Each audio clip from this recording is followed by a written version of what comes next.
Here's the first time we've been asked to draw our own picture. So here we want the volume of the solid generated by taking this triangle, which is y equals 2x, y equals 0, which is the x-axis, and x equals 1 are the three boundaries. And we're going to revolve it about the x-axis. So I'm going to take my region, and I've graphed it. I'm going to shade it slightly. I'm going to make my axis of revolution in red. I'm going to make the reflection over that axis of revolution. And now I want to try to draw a slice. So I'm going to get my green marker. I'm going to start at the axis of revolution. I'm going to draw toward the far edge of the shading. I'm going to draw back behind the axis of revolution to the far side of the reflection. And back toward the axis of revolution. So that was my slice. That was my axis of revolution. My radius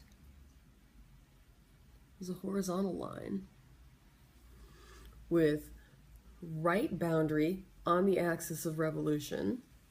So the right boundary over here was x equals 1.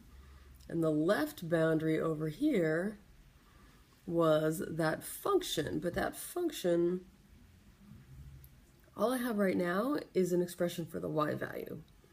A horizontal distance is an x distance. I need to take this and solve it for x. So I'm just going to divide both sides by 2, and I get y over 2 equals x. That means the left-hand endpoint of my radius segment was y over 2. So your question is why? Well, I haven't. Let me get there. So the distance, I want to subtract further right minus further left. So I'm going to subtract right minus left, and that's 1 minus y over 2. Like, why isn't it just y over 2? Because just plain y over 2 is that distance over there. This whole distance here is 1, and the difference between 1 and y minus 2, 1 minus y over 2, that's the part I want, which is my little blue radius. So now that I know which direction I'm taking slices and what my r is going to be, I can write an integral. So this is going to be the integral.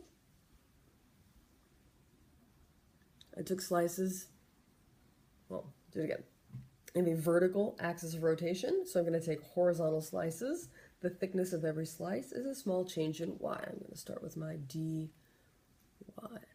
The limits are going to have to be y limits. The smallest y in this picture is 0. The biggest y in this picture is 2. The volume of each slice. Every slice is a cylinder, so the volume is going to be pi r squared times thickness. I already wrote the thickness in, that's the dy. We have pi, this is going to be r squared. And I said that my r is going to be 1 minus y over 2. Just to clarify, that's a y. Let me fix that up. It's y over 2.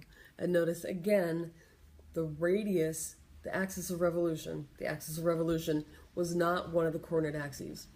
So the number from that axis of revolution shows up in my integral. It's part of my radius.